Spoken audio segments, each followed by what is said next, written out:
oui, je le sens, ce petit sourire nostalgique sur votre visage. Yo tout le monde, c'est Aizen, comment allez-vous mes Nakama? Pour ma part ça va agréablement bien et aujourd'hui toute nouvelle vidéo sur Dragon Ball Z, non pas la série bien entendu mais bien le jeu Dragon Ball Xenoverse. Comment ça vous ne saviez pas qu'un tel jeu allait sortir? En tout cas pour les très peu de personnes attendant le jeu, ainsi que les autres, laissez-moi vous informer en tant que tel, en espérant comme à chaque fois que cette vidéo vous plaira. Encore un énième jeu sur la saga Dragon Ball me diriez-vous? Sans réelle nouveauté et un scénario que l'on a vu à maintes et maintes reprises, eh bien sur ce coup là vous n'avez pas complètement tort, mais pas exactement.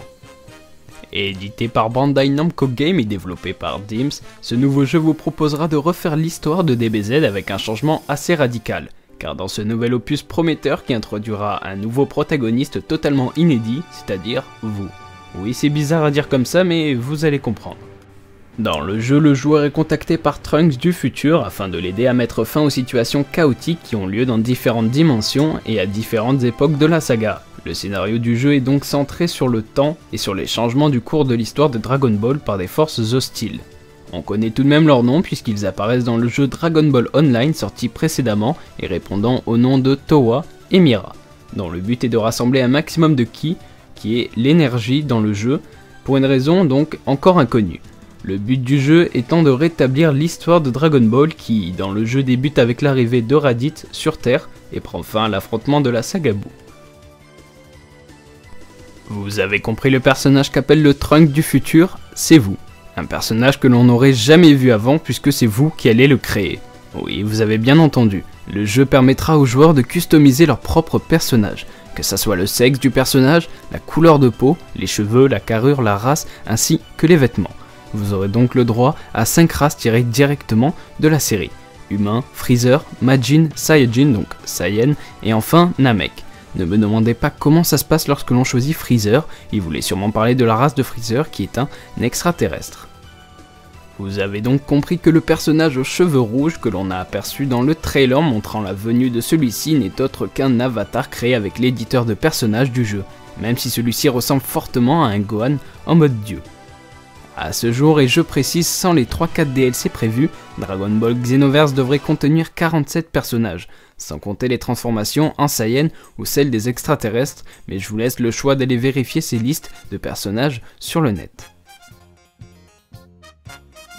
Si vous êtes un très grand fan du jeu, vous pouvez précommander le jeu, ce n'est pas dans mon genre d'essayer de leur faire de la pub, mais vous obtiendrez un skin de Vegeta en Super Saiyan 4, mais nul doute que si vous l'êtes, vous l'avez déjà.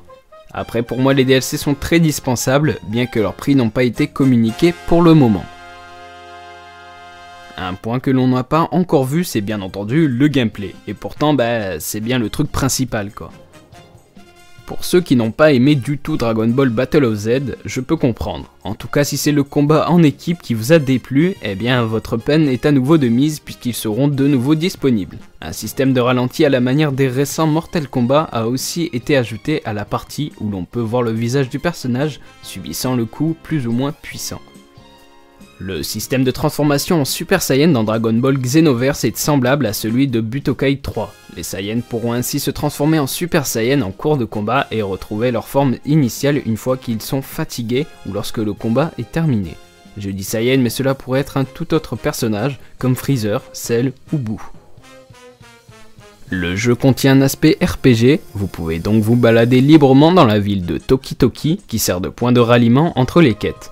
Les attaques sont personnalisables et il faut équiper les personnages avec ces techniques pour qu'ils puissent les utiliser. Et pour le nombre de techniques spéciales, il serait possible de faire son choix parmi environ 200 techniques.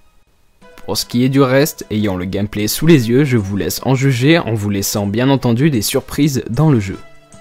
Pour pouvoir voir d'autres phases de gameplay, je vous invite donc à aller voir d'autres vidéos sur YouTube, sachant que le jeu est déjà sorti au Japon, mais malheureusement pas encore chez nous, puisqu'il est attendu pour le 27 février sur PC, PlayStation 4, Xbox One, PS3 et Xbox 360.